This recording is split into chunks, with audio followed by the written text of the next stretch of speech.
मीरा, जो कि एक विशेष जांच अधिकारी सीबीआई थी, एक जरूरी मीटिंग के बाद अपने घर लौट रही थी। रात का 1 बज चुका था और वह सुनसान सड़क पर अकेली चल रही थी। चलते चलते जब वह एक सुनसान इलाके में पहुंची तो सड़क के बीच में एक पुलिस इंस्पेक्टर और 2 कांस्टेबल खड़े थे।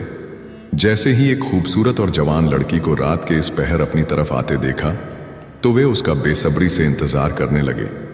अचानक इंस्पेक्टर सड़क के बीच में आकर खड़ा हो गया और मीरा का रास्ता रोकते हुए उसे ऊपर से नीचे तक घूरने लगा। मीरा उसके बगल से गुजरकर आगे चलने लगी तो इंस्पेक्टर और कांस्टेबल उसके पीछे पीछे चलने लगे। चारों तरफ रात का अंधेरा छाया हुआ था और मीरा का दिल जोर जोर से धड़क रहा था। अचानक इंस्पेक्टर पीछे से तेजी से उसकी तरफ बढ़ा और उसके हाथ को पकड़ते हुए बोला, हाँ जी मैडम, कहाँ से आ रही हो और हमसे मिले बिना ही जा रही हो? तीनों पुलिस वालों के चेहरों पर एक अजीब सी वहशी मुस्कान थी। मीरा ने डरते हुए कहा, वो एक जरूरी काम था, वहां से होकर घर जा रही हूं। इंस्पेक्टर ने उसके बालों को पकड़कर अपनी तरफ खींचते हुए कहा, मुझे नहीं बताओगी कि वो क्या जरूरी काम था? मीरा बोली, वो एक जरूरी मीटिंग थी। अचानक तीनों पुलिस वाले हंसने लगे। इंस्पेक्टर ने तंज कसते हुए कहा, इस समय कैसी मीटिंग? हमारे साथ भी कोई मीटिंग कर लो। अचानक इंस्पेक्टर ने उसका बाजू जोर से खींचा और वहां से कपड़ा फाड़ दिया। मीरा अब समझ चुकी थी कि उसके साथ कुछ गलत होने वाला है। वह धीरे धीरे पीछे हटने लगी और इंस्पेक्टर उसकी तरफ बढ़ने लगा। इंस्पेक्टर ने मीरा को पकड़ने के लिए उसकी तरफ छलांग लगाई तो मीरा ने अचानक तेजी से भागना शुरू कर दिया। इंस्पेक्टर भी उसके पीछे तेजी से भागा। मीरा की सांसें तेज हो चुकी थीं। वह लगातार हांफती कांपती अपनी जान बचाने के लिए तेजी से भाग रही थी। अचानक इंस्पेक्टर ने उसे पीछे से धक्का दे दिया और वह सड़क के बीच जा गिरी। इंस्पेक्टर के चेहरे पर अब एक अजीब सी वहशी मुस्कान आ गई थी। वह नीचे गिरी हुई लड़की को अजीब सी नजरों से देखने लगा। मीरा सड़क पर गिरी हुई थी। अब बचने का कोई रास्ता नहीं था। अचानक इंस्पेक्टर भी सड़क पर बैठ गया और जैसे ही उसे पकड़ने के लिए अपने दोनों हाथ आगे बढ़ाए, मीरा ने एकदम जोर से उसे धक्का दिया और पीछे की तरफ धकेल दिया। मीरा नीचे से उठ खड़ी हुई तो इंस्पेक्टर तेजी से उसके पास आया और उसे पीछे से आकर पकड़ लिया। अचानक मीरा ने जोरदार आवाज में कहा, देखो, मुझे जाने दो, तुम ये ठीक नहीं कर रहे हो, वरना तुम्हें इसका अंजाम भुगतना पड़ेगा। लेकिन इंस्पेक्टर अब पागल हो चुका था। इतने में बाकी 2 कांस्टेबल भी वहां पहुंच गए और जब उन्होंने मीरा की यह बात सुनी तो तीनों ठहाके लगाकर हंसने लगे। एक कांस्टेबल बोला, ओहो, हम तो डर गए। अचानक इंस्पेक्टर ने कांस्टेबल से कहा, शराब ले आओ। एक कांस्टेबल भागता हुआ गाड़ी पर गया और शराब की बोतलें ले आया। इंस्पेक्टर ने एक शराब की बोतल अपने हाथ में पकड़ी और मीरा की तरफ बढ़ने लगा। फिर उसने शराब का ढक्कन खोला और उस पर उड़ेलने लगा जो सड़क के बीच में बैठी थी। अब मीरा पूरी तरह से शराब से भीग चुकी थी। देखते ही देखते कांस्टेबल ने दूसरी बोतल इंस्पेक्टर के हाथ में थमा दी। इंस्पेक्टर ने आधी शराब पीने के बाद मीरा को बोतल पकड़ाते हुए कहा, यह ले, पी। मीरा ने डरते हुए कहा, नहीं, मैं नहीं पीती हूं। इंस्पेक्टर ने मीरा के बदन को घूरते हुए कहा, पी ले, वरना तेरे साथ वो करेंगे कि तू किसी को मुंह दिखाने के काबिल नहीं रहेगी। मीरा, जो कि एक विशेष जांच अधिकारी सीबीआई थी, ने इंस्पेक्टर के हाथ से वो बोतल लेकर पीना शुरू कर दिया। अब इंस्पेक्टर और बाकी दोनों कांस्टेबल एक दूसरे की तरफ देखकर बेसब्री से मीरा की तरफ देखने लगे, जैसे उनका मकसद पूरा होने जा रहा हो। और फिर क्या होना था? देखते ही देखते मीरा का सारा वजूद जैसे चकरा गया। उसने अपने दोनों हाथ सिर पर रख लिए। यह क्या हो रहा है? इंस्पेक्टर और कांस्टेबल इंतजार में थे कि उसका नशा अपनी हद तक पहुंचे और उसी समय मीरा मदहोशी के आलम में सड़क के बीचों बीच लेट गई। मीरा अब आधी बेहोश पड़ी थी और उसके कानों में तीनों पुलिस वालों की हंसी गूंज रही थी। अचानक इंस्पेक्टर उसके करीब आया और झुककर उसके चेहरे को गौर से देखने लगा। उसने अपना हाथ बढ़ाया और उसके बालों की एक लट अपनी उंगलियों में लपेटते हुए मुस्कुराकर बोला, हाँ, अब मजा आएगा। अब दोनों कांस्टेबल भी करीब आ गए। उनकी आंखों में हवस और जिस्म में वहशी बेसब्री थी। लेकिन जैसे ही इंस्पेक्टर ने आगे बढ़कर मीरा के गाल को छूने की कोशिश की, एक झमाका हुआ। मीरा ने जमीन पर पड़ी वह बोतल अचानक उठाकर पूरी ताकत से इंस्पेक्टर के सिर पर दे मारी। इंस्पेक्टर की आंखों के सामने अंधेरा सा छा गया और उसका माथा जख्मी हो गया। वह वहीं जमीन पर लड़खड़ाता हुआ गिर पड़ा। दोनों कांस्टेबल पल भर के लिए हक्के बक्के रह गए। मीरा जमीन पर गिरते संभलते कांपते हुए उठने लगी। उसकी सांसें तेज थीं, कदम लड़खड़ा रहे थे। नशे की वजह से उसे चक्कर आ रहे थे, मगर वह अपनी पूरी शिद्दत से दौड़ रही थी। तभी जमीन पर पड़े इंस्पेक्टर ने एक कांस्टेबल से चिल्लाते हुए कहा, क्या देख रहे हो? पकड़ो इसे, इसकी सजा अब इसे जरूर मिलेगी। कांस्टेबल तेजी से उसकी तरफ भागा। मीरा अभी कुछ दूर ही पहुंची थी कि उसने जाकर मीरा को बाजू से पकड़ लिया। अचानक इंस्पेक्टर गुस्से में भागता हुआ करीब आया। अब उसकी आंखों में वहशी लालिमा भर गई थी। उसने कांस्टेबल के हाथों से मीरा को खींचकर अपने करीब किया और उसके कान के पास गरजते हुए बोला, तूने मेरे साथ खेलने की कोशिश की, अब तेरी सजा और भी बढ़ गई है। मीरा की सांसें उखड़ रही थीं, वह बेबस दिखाई दे रही थी। फिर इंस्पेक्टर उसे बाजू से पकड़कर खींचते हुए अपनी गाड़ी की तरफ ले जाने लगा और दोनों कांस्टेबल से कहा, तुम यहीं रुको, अब जो करना है मैं ही करूंगा। अब मैं अपनी असली शक्ति दिखाता हूं। दोनों कांस्टेबल हंसने लगे। मीरा ने खुद को छुड़ाने की कोशिश की, लेकिन इंस्पेक्टर ने और मजबूती से उसे पकड़ लिया और खींचते हुए अपनी गाड़ी के करीब ले आया। मीरा समझ चुकी थी कि अब कुछ गलत होने वाला है। तभी इंस्पेक्टर ने गाड़ी का दरवाजा खोला और मीरा को अचानक गाड़ी के अंदर धक्का दे दिया। अब रात का आखिरी पहर था। सुनसान सड़क और गाड़ी के अंदर पड़ी जवान और खूबसूरत मीरा और अपना बदला लेने और मन की आग बुझाने के लिए आतुर इंस्पेक्टर। अचानक इंस्पेक्टर ने तेजी से दरवाजा बंद किया और खुद भी अंदर घुस आया। उसकी आंखों में वहशियाना चमक थी और सांसों में नशे की बदबू। उसने आगे बढ़ते हुए मीरा की ठोड़ी को सख्ती से पकड़ लिया और गरज कर बोला, अब देखता हूं तुम्हारा गुरूर कहां जाता है। तुमने मुझे सबके सामने जलील किया है, अब तुम्हारी चीखें ही मेरी जीत बनेंगी। मीरा की आंखों में आंसू थे और होंठों पर एक जिद्दी कंपन। वह खुद को कोने में समेटने लगी और जैसे ही इंस्पेक्टर उस पर झपटने ही वाला था कि मीरा की नज़र सामने डैशबोर्ड पर पड़ी। वहां एक लंबा हथियारनुमा टॉर्च रखा था। इंस्पेक्टर ने झुककर उसके चेहरे को छूने की कोशिश की, लेकिन मीरा ने पूरी ताकत से वह टॉर्च उठाई और सीधा उसके जबड़े पर दे मारी। इंस्पेक्टर एक खौफनाक चीख के साथ पीछे हटा और उसका मुंह लहूलुहान हो गया। मीरा ने एक भी पल बर्बाद किए बिना दरवाजा खोला और बेतहाशा भागने लगी। रात की सन्नाटे भरी सड़क पर वह नंगे पांव दौड़ रही थी। पीछे इंस्पेक्टर पागलों की तरह गालियां बकता हुआ उसका पीछा करने लगा। मीरा की सांसें तेज थीं और उसके पांव छिल चुके थे। तभी पीछे से इंस्पेक्टर की भारी आवाज गूंजी, भागती रह, लेकिन आज तू मेरे हाथ से बच नहीं सकती। वह पागलों की तरह जवान मीरा को दबोचने के लिए पीछा कर रहा था। मीरा ने चारों तरफ निगाह दौड़ाई तो सड़क के किनारे उसे एक पुराना सा गेट दिखाई दिया। गेट आधा खुला था और अंदर अंधेरा ही अंधेरा था। यह कोई पुराना खंडहर नुमा कारखाना था। मीरा के कदम खुद ब खुद उस तरफ मुड़ गए। वह लड़खड़ाती हुई जैसे ही अंदर घुसी, अंदर टूटी हुई ईंटें और जंग लगी मशीनें बिखरी पड़ी थीं। मीरा एक मशीन के पीछे जाकर हांफती हुई छुप गई। उसका दिल जोर जोर से धड़क रहा था, जिससे सुनसान रात और ज्यादा डरावनी हो गई थी। कुछ पलों बाद गेट धड़ाम से खुला और इंस्पेक्टर अंदर आ घुसा। उसके कदमों की आहट गूंजती जा रही थी। कहां छुपी है? उसकी आवाजें कारखाने की दीवारों से टकराकर गूंज उठीं।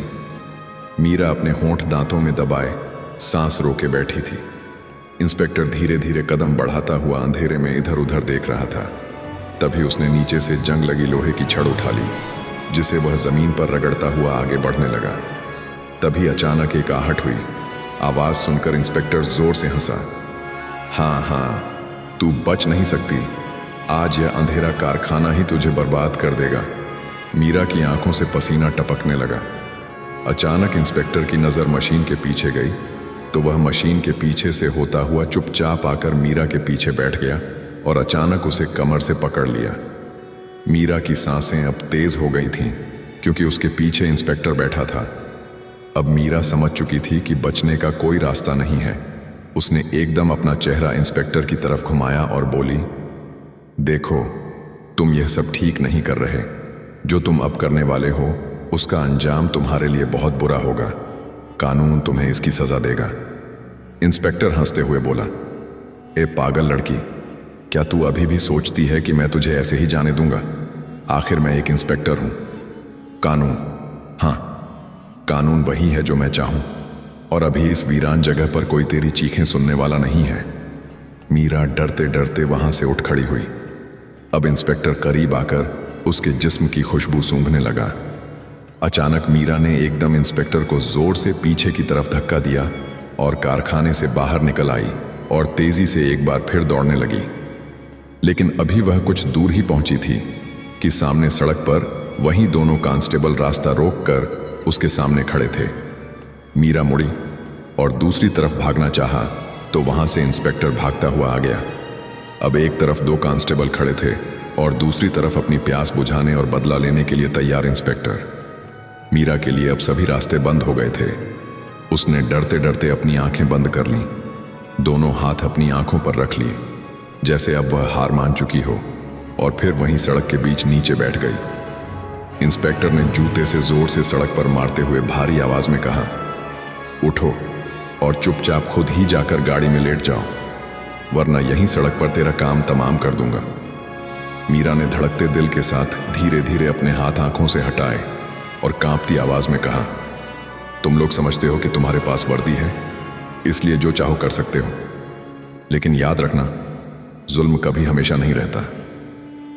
इंस्पेक्टर के चेहरे पर तंज वाली मुस्कान फैल गई। बड़ी बहादुरी के लेक्चर दे रही है, लेकिन आज यह बातें तेरे किसी काम नहीं आएंगी। अचानक इंस्पेक्टर बोला, ऐसे नहीं मानेगी, रस्सी ले आओ।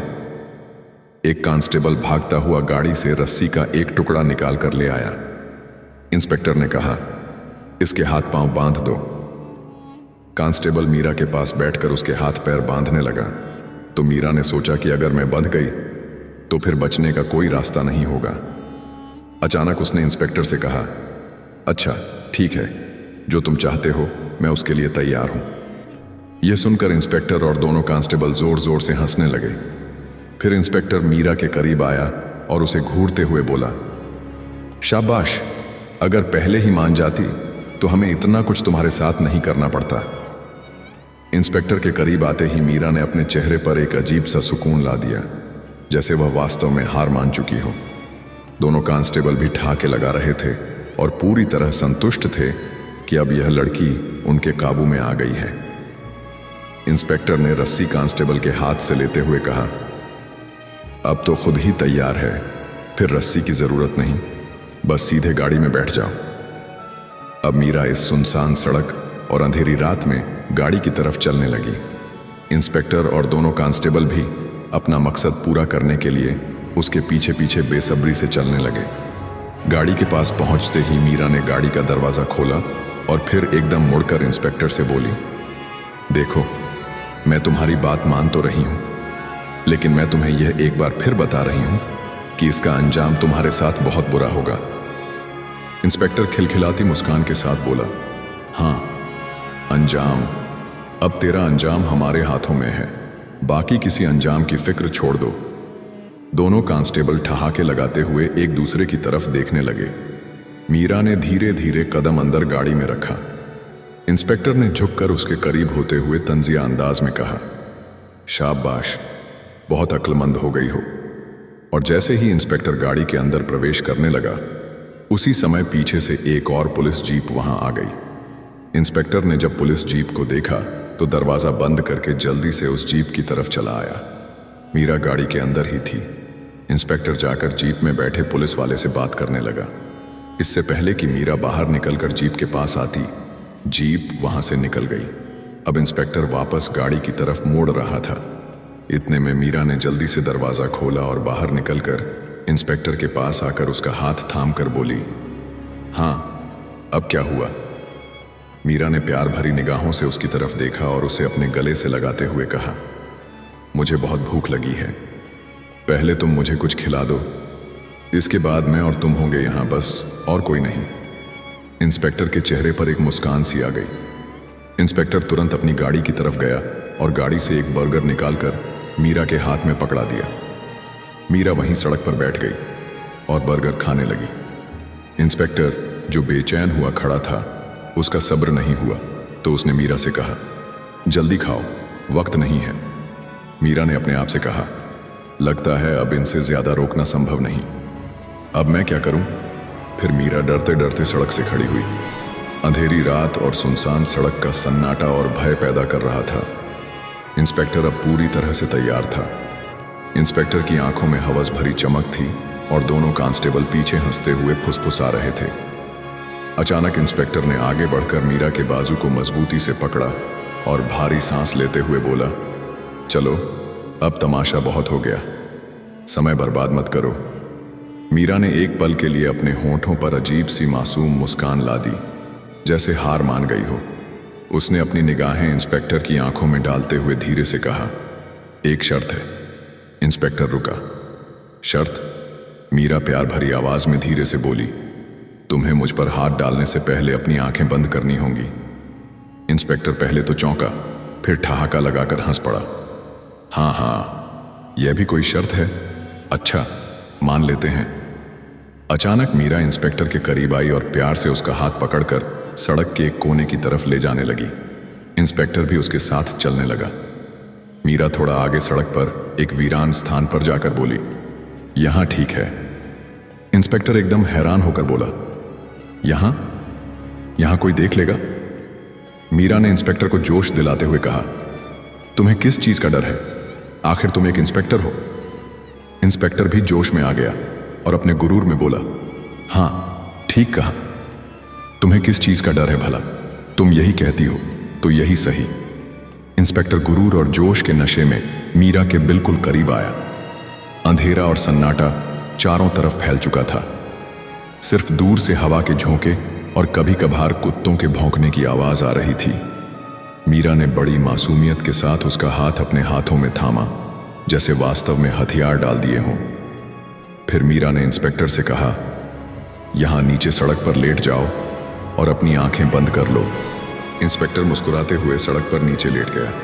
उसने अपनी आंखें बंद कर लीं और मुस्कुराते हुए बोला, चलो देखते हैं तुम अब क्या करती हो। मीरा कुछ देर उसके चारों तरफ चक्कर लगाती हुई मन ही मन कुछ सोचने लगी। फिर झुककर उसके पास आई। एक पल को ऐसा लगा जैसे वह उस पर झुकने वाली है। इंस्पेक्टर के होंठों पर विजय वाली मुस्कान और गहरी सांसों की आवाज गूंज रही थी, लेकिन अगले ही पल मीरा ने अपने जूते की एड़ी उसके कलाई पर दे मारी, जहां वह अपनी पिस्तौल पहन चुका था।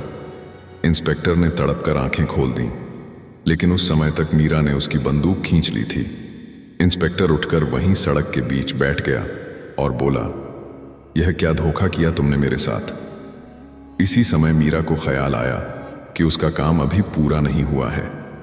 वह अपने चेहरे पर मुस्कान लाते हुए इंस्पेक्टर के करीब आकर बैठ गई और बंदूक उसके हाथ में थमाकर प्यार भरी निगाहों से उसकी आंखों में देखते हुए बोली, मैं तुम्हें बस यह दिखाना चाहती थी कि मैं भागना चाहूं तो भाग सकती हूं, लेकिन अब मेरी मर्जी है, मैं खुद इसके लिए तैयार हूं। यह सुनकर इंस्पेक्टर के चेहरे पर मुस्कान आ गई और वह मीरा को अपने गले से लगाने लगा। मीरा ने कहा, एक मिनट रुको, पहले मुझे यह बताओ, क्या तुम वास्तव में एक ताकतवर इंस्पेक्टर हो और जो चाहो वो कर सकते हो? इंस्पेक्टर ने गुरूर भरे अंदाज में कहा, हां, कर सकता हूं। तभी मीरा ने अचानक इंस्पेक्टर का हाथ पकड़कर गाड़ी की तरफ ले जाना शुरू कर दिया। इंस्पेक्टर हैरान होकर यह सब देखने लगा। चलते चलते वे गाड़ी के पास पहुंचे। अब इस सुनसान रोड पर रात का आखिरी पहर था और वहां सिर्फ मीरा और इंस्पेक्टर मौजूद थे। मीरा और इंस्पेक्टर जैसे ही गाड़ी के पास पहुंचे, मीरा एकदम गाड़ी के अंदर चली गई और गाड़ी से एक लाल रंग का दुपट्टा उठाकर बाहर लाई और बोली, यह किसका है? इंस्पेक्टर ने तंजिया अंदाज में बोला, होगा तुम्हारी जैसी किसी लड़की का। मीरा अब अपने असली मकसद की तरफ बढ़ रही थी। उसने कहा, मैं नहीं मानती, तुम इतने शक्तिशाली हो और यह सब कर सकते हो। इंस्पेक्टर, जो अपने पद के गुरूर के दम पर बोल रहा था, वह समझ नहीं पाया और अपने मोबाइल से मीरा को उन सभी लड़कियों की तस्वीरें दिखाने लगा जिनके साथ उसने गलत काम किए थे और बड़े गुरूर से सभी घटनाओं का जिक्र करने लगा। कल मैंने ऐसा किया, परसों वैसा किया, मुझे पकड़ने वाला कौन है? आखिर मैं एक इंस्पेक्टर हूं। मीरा चुपचाप सारी बातें सुनती रही और फिर इंस्पेक्टर के करीब जाकर बोली, वाह, तुम तो बहुत बहादुर निकले। उसने इंस्पेक्टर से कहा, आओ, मैं अब तुम्हारी बहादुरी देखना चाहती हूं। वह इंस्पेक्टर को उसी सुनसान रोड पर दूसरी तरफ ले जाने लगी जहां पर बाकी 2 कांस्टेबल खड़े थे। इंस्पेक्टर भी खुशी खुशी उसके साथ चल रहा था। वहां पहुंचकर मीरा हंसते हुए बोली, तो क्या कह रहे थे इंस्पेक्टर साहब, तुम्हें पकड़ने वाला कोई नहीं? यह कहते ही उसने अपने कपड़ों के अंदर छुपा हुआ कैमरा बाहर निकाला। वही कैमरा जिसमें इंस्पेक्टर के सारे गुनाह, उसके गुरूर भरे इकरार और हर कुप्रवृत्ति रिकॉर्ड हो चुकी थी। इंस्पेक्टर के चेहरे का रंग उड़ गया। वह घबराहट में तेजी से मीरा की तरफ लपका ताकि कैमरा छीन सके, मगर इससे पहले ही एक जोरदार थप्पड़ उसके मुंह पर पड़ा। अब वह सामने खड़ी लड़की वह बेबस मीरा नहीं थी, बल्कि एक बहादुर अधिकारी अपने असली रूप में सामने आ चुकी थी। इसी समय पीछे से 2 काली जीपों की हेडलाइट्स रोशन हुई। धुआं उड़ाता हुआ ब्रेक का शोर गूंजा और अगले ही पल कमांडो की टीमें गाड़ियों से बाहर निकल आईं। मीरा ने हाथ का इशारा किया और देखते ही देखते इंस्पेक्टर और दोनों कांस्टेबल जमीन पर दबोच लिए गए। इंस्पेक्टर के पैर कांपने लगे। कांपती आवाज में बोला, ये लड़की झूठ बोल रही है। मीरा उसके करीब आई और एक और जोरदार थप्पड़ देते हुए गुरूर से बोली, तुम्हें पता है मैं कौन हूं? मैं सीबीआई अधिकारी मीरा हूं और यह टीम मेरे हुक्म पर यहां आई है। तुम समझ रहे थे कि यह खेल तुम मेरे साथ खेल रहे हो। असल में यह खेल मैंने तुम्हारे साथ खेला है। मुझे तुम्हारी दरिंदगी और लड़कियों के साथ गलत कामों का पता चला तो मैंने खुद यहाँ आकर तुम्हें रंगे हाथों पकड़ने का फैसला किया ताकि तुम खुद अपने मुंह से ही इकरार करो और तुम्हें जल्द सजा दिलवा सकूं। मीरा ने फिर अपना पहचान पत्र अपनी जेब से निकालकर इंस्पेक्टर के मुंह के सामने लहराया। तीनों की आंखें हैरानी और डर से फटी रह गईं। मीरा ने लात मारकर इंस्पेक्टर को जमीन पर गिरा दिया और आदेश दिया, ले जाओ इसे मेरी नजरों के सामने से। कमांडो ने तीनों को गाड़ियों में डाल दिया और हवालात में भेज दिया।